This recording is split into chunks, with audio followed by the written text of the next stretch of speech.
أيوة فيكم مننا نفس روحنا ودمنا، قلبنا بيرتاح هوام للي فعلا زي. Assalamualaikum warahmatullahi wabarakatuh. اسمي أميرة شهداء. الآن سأقدم لكم عن المعجم، هو كتاب مثلث في اللغة. المؤلف هو أبو علي محمد بن المستنير. المحقق هو عدنان عمران الخطيب. الناشر هو دار الجيل، ويحتوي على كلمة يختلف معناها باختلاف الحركات، هو الفتح والضم والكسر. وعدد الكلمات في هذا المعجم يضم 32 كلمة مثلثة. ومن أمثلة في هذا المعجم: أولا العرف بالفتحة بمعنى ريح العود. وثانيا العنف بالكسرة بمعنى صبر. وثالثا العنف بالضمة بمعنى المعروف. وبعد ذلك ينتقل إلى خصائص الكتاب، ثم أهداف المعجم المثلث. أولاً، يجمع الكلمات العربية التي لها نفس الحروف ولكن بحركات مختلفة، أي فتح وكسر وضم، وتحمل معاني مختلفة. الثاني، تجنب الأخطاء في استخدام وفهم الكلمات العربية. والثالث، يحافظ على دقة اللغة العربية ويسهل تعلم المفردات. ثم نوع المعجم، ونوعه معجم معنوي لأنه ترتيب في حروفها ووزنها. وثم مصادر المواد اللغوية من القرآن الكريم، من سورة فصلت الآية 42. وبعد ذلك نظام الترتيب للمعجم. الأول، تتخلص هذه الظاهرة في اجتماع 3 كلمات. والثاني، اتفقت في ترتيب حروفها ووزنها. والثالث، اختلفت في ضبط الحروف، الأول منها أو الثاني بين فتح وكسر وضم. وثم من طريقة عرض المواد اللغوية المعجم المثلث، عبر عن الكلمات ب3 أنواع من الخطوط. والثاني، أعطي معان مختلفة لكل شكل. والثالث، أحيانا يتم تضمين أمثلة على الاستخدام من اللغة العربية الكلاسيكية أو الشعر. ومن الجمهور المستهدف للمعجم المثلث: الأول من اللغويون وعلماء اللغة، والثاني مدرس ومحاضر في اللغة العربية. وثم ينتقل إلى طريقة البحث عن معنى الكلمة في المعجم. الأول، ابحث عن الكلمات حسب ترتيب حروفها ووزنها. والثاني، حدد أنماط علامات التشكيل في الكلمات. ارجع إلى المعنى المبين لكل من شكل الحركات. وثم معلومات أخرى ذات صلة. الأول، المؤلف قطرب، أي أبو علي محمد بن المستنير البصري، وهو تلميذ سيبويه. والثاني، وهو مشهور في مجال النحو واللغة العربية، وقد قدم عددا من الأعمال عملية. حسناً، ننتقل الآن إلى مميزات الكتاب.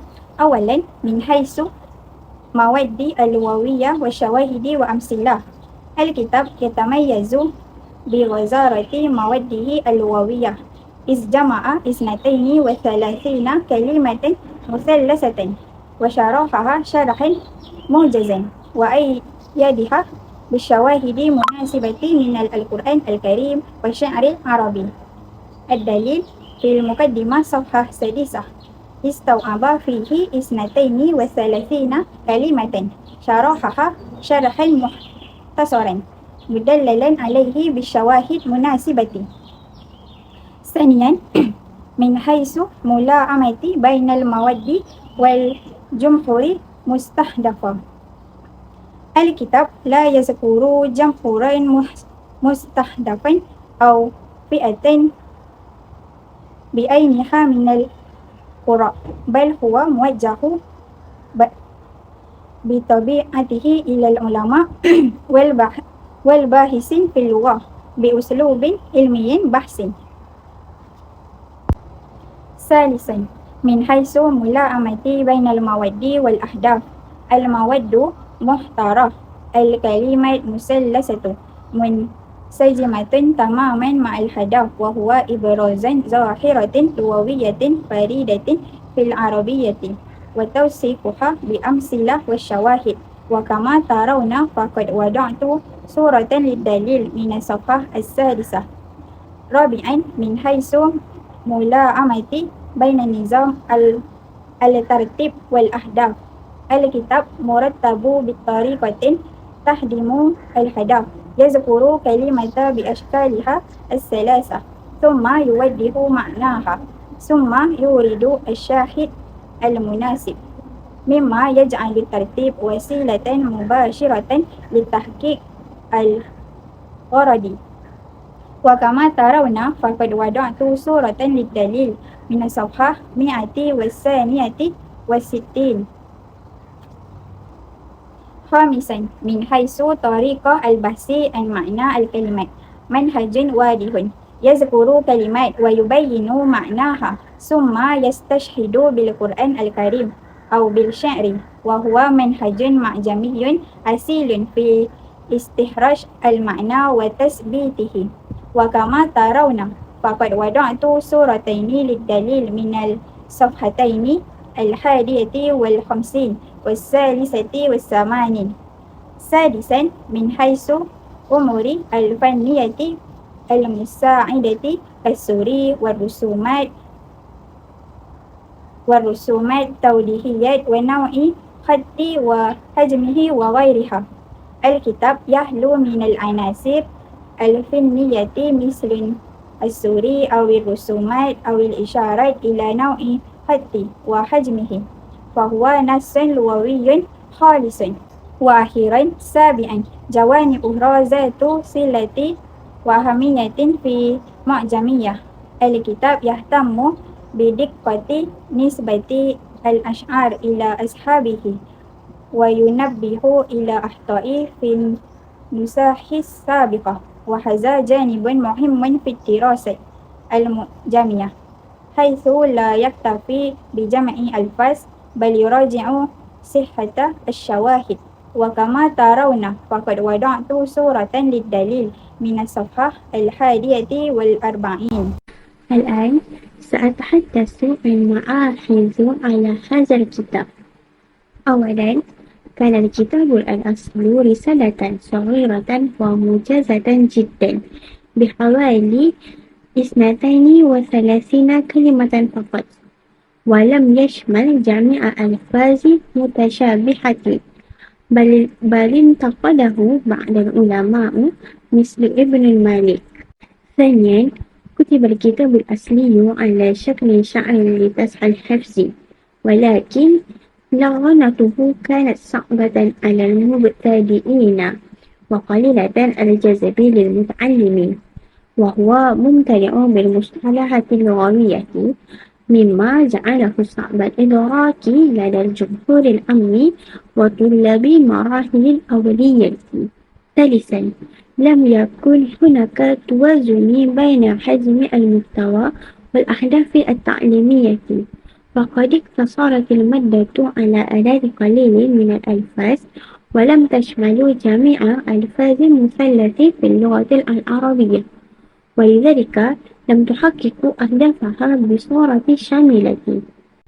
رابعاً، لا يتبع هذا الكتاب ترتيب الكلمات ترتيباً أبجدياً ولا ترتيباً موضوعياً، بل جاء الترتيب حسب حركة كالفتحة والكسرة والضمة. وهذا الأسلوب جعل البحث عن الكلمة الأصعب، ولكنه كان مناسباً لعرض الإظهار الحروف في الحركات.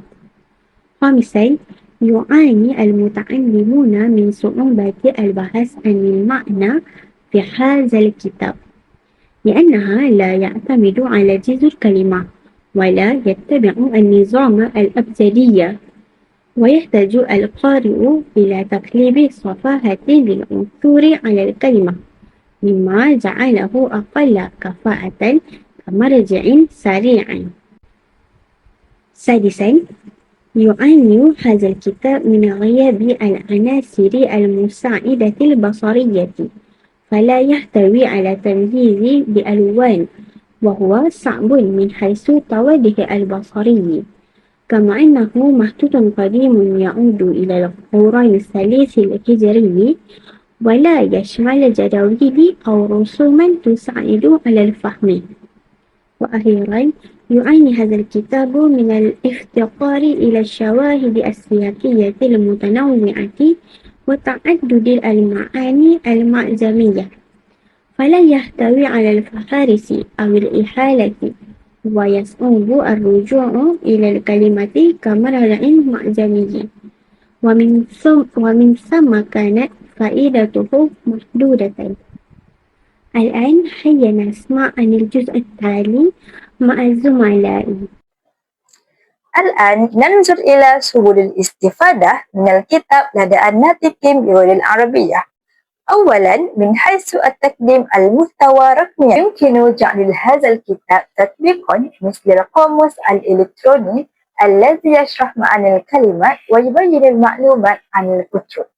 ويمكن اختيار الفيديو التي تشرح الكلمات على شكل شعري بالرسوم المتحركة، لذلك يفهم الناطقون بغير العربية ليس فقط من خلال القراءة، بل أيضا عبر المشاهدة البصرية. بعد ذلك، خلال رقم هذا الكتاب يمكن إدراج 32 كلمة وردت فيه مع تسجيلات صوتية واضحة للنطق، وتمييز استخدام الحركات فتحة، ضمة، قسوة لمساعدة المتعلمين على فهم اختلاف المعاني بحسب توجه الحركة. أما أيضا بمناسبة اسم المثلث، يمكن أن صور PDF تصميم الكتاب بصيغة باستخدام تطبيقات تتعلق بمفهوم المثلث، ويجمع سلاسل كلمات ذات الوزن الواحد مع شرح المعنى وصور توضح الكلمة.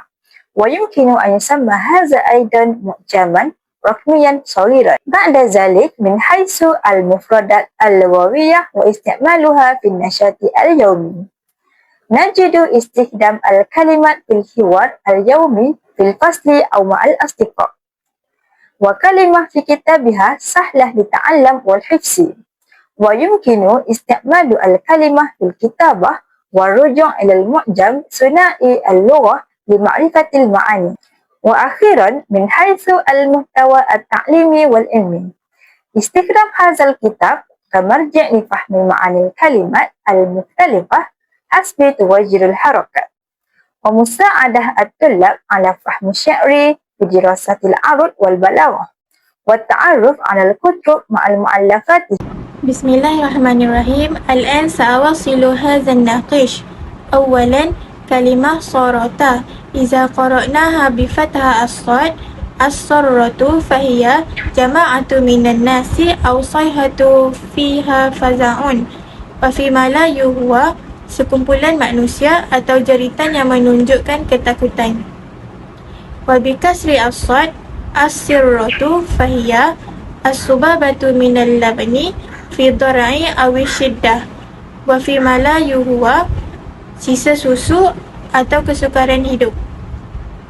Wabidhammi as-sad as-surratu fahiya ma yusarru fihi al-malu aw mawdi'u ittisali habli surriyi, wa fi Melayu huwa bungkusan wang atau pusat bayi. Sanian, kalimah mala, iza qara'naha bi fathah mim al-mala'u fahiya jama'ah minan nasi awil ashraf, wa fi Melayu huwa sekumpulan manusia atau golongan pembesar. Wa bi kasrah mim al-mila'u fahiya jam'u maliyin wa huwa mutamakkinu fi amrihi, wa fi Melayu huwa kata jamak bagi orang yang berkemampuan. Wa bi dhammi mim al-mula'u فهي جمع ملية وهي مدة من الزمن. وفي Melayu huwa kata jamak bagi tempoh masa yang panjang. Salisan kalimah Allaha. Iza qara'naha bifatha al-lam Allaha fahiya qishru syajar. Wa fi Melayu huwa kulit kayu. Wa bi kasra al-lam Alliha fahiya jam'u lihyatin wa hiya sya'rul wajhi. Wa fi Melayu huwa kata jamak bagi janggut-janggut. Wa bi dhammi al-lam Alluha fahiya jam'u lihyin wa huwa jarasul babi au hadidatul lijami. Wa fi Melayu huwa kata jamak bagi besi pengekang kuda atau loceng pintu. Rabi'an kalimah saqata. Iza qara'naha bi fathah as-sin as-saqtu fahiya ma yasqutu minasyai'i rada'atan aw ma la qimata lahu. Wa fi Melayu huwa barang buruk atau tidak bernilai. Wa bi kasra as-sin as-siqtu fahiya al-waladu alladhi yuladu qabla tamami ashhuril hamli. Wa fi Melayu huwa bayi yang lahir tidak cukup bulan atau keguguran. Wa bi dhammi as-sin as-suqtu fahiya al-qata'u fil qawli awil hisab. Wa fi Melayu huwa kesilapan dalam percakapan atau pengiraan. Wa akhiran kalimah al-ummatu. Iza qara'naha bi fathah hamzah al-amatu fahiya jariyatu awil qamatu mu'tadilah. Wa fi Melayu huwa hamba perempuan atau susuk tubuh yang sederhana. Wa bi kasra hamzah al-immatu fahiya an-ni'matu awil qamatu awil hal. Wa fi Melayu huwa nikmat, susuk tubuh atau keadaan seseorang. Wa bi dhammi hamzah al-ummatu fahiya jama'atu minan nas yajma'uhum dinun wahidun aw zamanun wahid. Wa fi Melayu huwa kumpulan manusia yang disatukan oleh agama atau zaman yang sama. وأخيرا الاقتراحات التحسينية والتطويرية. أولا إضافة كلمات أكثر مع أمثلة توحيدية لتسهيل فهم المعاني. ثانيا تنصيب الكلمات في جدول واضحة واستخدام ألوان مختلفة لتمييز الحركات. وثالثا تحسين جودة الطباعة وتكبير حجم الخط لتسهل القراءة. وجوانب الأخرى وأهمية في المجموعية. أولا يساعد الطلاب والباحثين على فهم الكلمات وتجنب الأخطاء في قراءتها. وثانيا يساعد على فهم اختلاف المعاني باختلاف الحركات. هذا فقط مني، شكرا.